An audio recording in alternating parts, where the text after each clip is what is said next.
जय जय माँ कामाख्या भा ಹರೇ ಕೃಷ್ಣ ಎಲ್ರಿಗೂ. ಕಾಮಾಖ್ಯದಲ್ಲಿ ಬಲಿಯನ್ನ ಕೊಡ್ತಾರೆ, ಅದ್ರ ಬಗ್ಗೆ ತಿಳ್ಕೊಳ್ಳೋಣ. ಅಮ್ಮ, ಈ ಕಾಮಾಖ್ಯದಲ್ಲಿ ಬಲಿ ಕೊಡ್ತಾರಲ್ಲ, ಅದು ಯಾಕೆ ಮತ್ತೆ ಹೇಗೆ?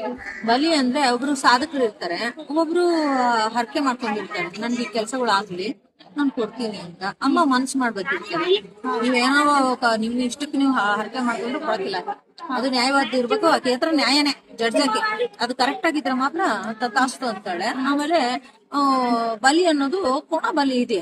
ಕೋಣ ಬಲಿಯಿಂದಾನೇ ಅಮ್ಮನಿಗೆ, ಯಾಕಂದ್ರೆ ಆವತ್ತು ರಕ್ತ ಬೀಜ ಇವೆಲ್ಲ ರಾಕ್ಷಸನ್ನ ಸಂಹಾರ ಮಾಡಿತ್ತು. ಭದ್ರಕಾಳಿ ಅವತಾರದಲ್ಲಿ ಬಂದು ಸಂಹಾರ ಮಾಡಿದಾಗ ಆ ಹಸಿವು ಇವಾಗ್ಲೂ ಇದೆ ತಾಯಿಗೆ. ಆ ಹಸಿವು ಇರೋದ್ರಿಂದ ಏನ್ ಮಾಡ್ತಾಳೆ ತಾಯಿ, ಇವಾಗ್ಲೂನು ದೇವಸ್ಥಾನ ತೆಗಿಬೇಕಾದ್ರೆ ಅಷ್ಟು ಕುರಿ ಬಲಿ ಕೊಡ್ಲೇಬೇಕು. ಕೊಟ್ಟ ಮೇಲೆ ಓಪನ್ ಆಗೋದಿತ್ತು, ಆಯ್ತಾ. ಅದಾದ್ಮೇಲೆ ಇಲ್ಲಿ ಮುಲಾಜಿಲ್ಲ ಇಲ್ಲಿ, ಆಯ್ತಾ. ಆ ಕೋಣ ಬಲಿ ಅಂದ್ರೆ ಅದಕ್ಕೆ ಕೋಣ ಆಗಿ ಬಂದಿರುತ್ತೆ, ಅದು ಏನೇನ್ ಕರ್ಮ ಮಾಡಿರುತ್ತೋ ಅದು ಇಲ್ಲಿ ಅದನ್ನ ಅಮ್ಮ ಅಮ್ಮನಿಗೆ ಬಲಿ ಕೊಟ್ಟಾಗ ಅದು ಏನಾಗುತ್ತೆ, ಮೋಕ್ಷ ಸಿಗುತ್ತೆ. ಅದಕ್ಕೆ ಮೋಕ್ಷ ಸಿಗುತ್ತೆ, ಮತ್ತೆ ಅದಕ್ಕೆ ಜನ್ಮ ಇಲ್ಲ, ಅದಕ್ಕೆ ಮೋಕ್ಷ. ಒಂದೊಂದ್ ಪ್ರಾಣಿನೂ ಇಲ್ಲಿ ನೋಡಿ, ಎಷ್ಟೋ ಪಕ್ಷಿಗಳು ಇದಾವು, ಇವು ಲವ್ ಬರ್ಡ್ಸ್ ಇದಾವ, ಪಾರಿಗಳು ಎಲ್ಲ ಬಿಟ್ಬಿಡ್ತಾರೆ.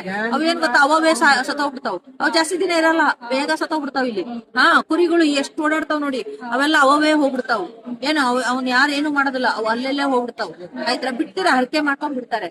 ಏನಂದ್ರೆ ಕಾಮಾಖ್ಯಾಗೆ ತಾಯಿ ರಕ್ತ ಕುಡ್ದವಳೆ.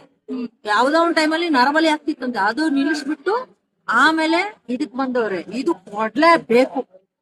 ಅಯ್ಯೋ, ಇಲ್ಲ ಅಂದ್ರೆ ಪ್ರತಿದಿನ ಎಷ್ಟಾಗ್ತಾವೋ ಮಾಡ್ಲೇಬೇಕು. ಕೊಟ್ಟಿಲ್ಲ ಅಂದ್ರೆ ನನಗೆ ಇಲ್ಲ ಗೊತ್ತಾಗುತ್ತ, ನನ್ಗೆ ಫೀಲಿಂಗ್ ಇದೆಯಲ್ಲ, ಯಪ್ಪ ತಾಂಡವ ಆಡ್ಬಿಡ್ತಾಳೆ, ಚಂಡಿ ಆಡ್ಬಿಡ್ತಾಳೆ.